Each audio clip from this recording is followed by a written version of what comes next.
आज लैलतुल क़द्र की दूसरी रात है। लैलतुल क़द्र का सबसे बड़ा अमल क्या है?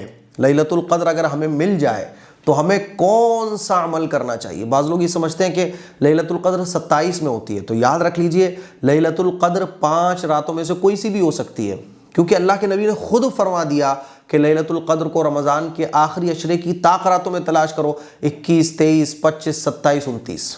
तो फिर आप कौन होते हो ये कहने वाले कि लैलतुल क़द्र 27 में होती है, कभी 27 में होती है, कभी 25 में होती है, कभी 23 में, कभी 21 में। लैलतुल क़द्र हर साल बदलती रहती है, इसीलिए 5 रातों में हमें लैलतुल क़द्र को तलाश करने का हुक्म दिया।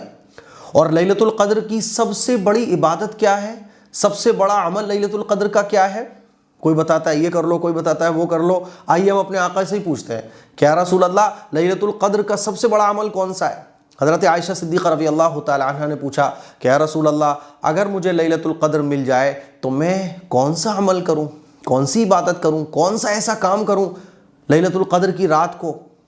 तो हुज़ूर अलैहिस्सलातु वस्सलाम ने वो अमल बताया। आइए जानते हैं वो अमल। हुज़ूर ने फरमाया कि आयशा अगर तुम्हें लैलतुल क़द्र मिल जाए तो अल्लाह से दुआ मांगो।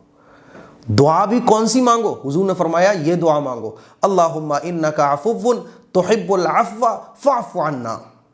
अल्लाह तू माफ़ करने वाला है, तुहिब्बुल अफ़्व माफ़ करने को पसंद फरमाता है। ए अल्लाह तू हम सबको माफ़ फरमा दे। फ़अफ़ु अन्नी, अल्लाह तू मुझे माफ़ फरमा दे। फ़अफ़ु अन्ना, सारे रिलेटिव्स, फ्रेंड्स वगैरह सब आ गए इसके अंदर, तमाम रिश्तेदार, तमाम उम्मत मुस्लिमा सबको आप शामिल कर सकते हैं जब आप कहेंगे फ़अफ़ु अन्ना। तो अल्लाह तू हम सबको माफ़ फरमा दे। फ़अफ़ु अन्ना या करीम, ए करम करने वाले अल्लाह। क्योंकि रमज़ान के महीने में मग़फ़िरत का मिल जाना ये कामयाबी की अलामत है। अगर हमने रोज़े रखे, कुरान की तिलावत की, ज़िक्र व अस्कार किया और नमाज़ें पढ़ी, तहज्जुद पढ़ी, लेकिन मग़फ़िरत ना मिली, क्योंकि हुज़ूर अलैहिस्सलातु वस्सलाम ने हज़रत जिब्राइल अलैहिस्सलाम की बद्दुआ पर कहा था आमीन। जिब्राइल अलैहिस्सलाम ने क्या कहा था कि हलाक और बर्बाद हो जाए वो शख्स जो रमज़ान का मुबारक महीना पाए और अपनी मग़फ़िरत ना करा सके। हुज़ूर ने फरमाया था, कहा था इस बद्दुआ पर आमीन। इसीलिए रमज़ान के आखिरी अशरे में अब जो दिन बाकी रह गए, अल्लाह से मग़फ़िरत की दुआ मांगिए।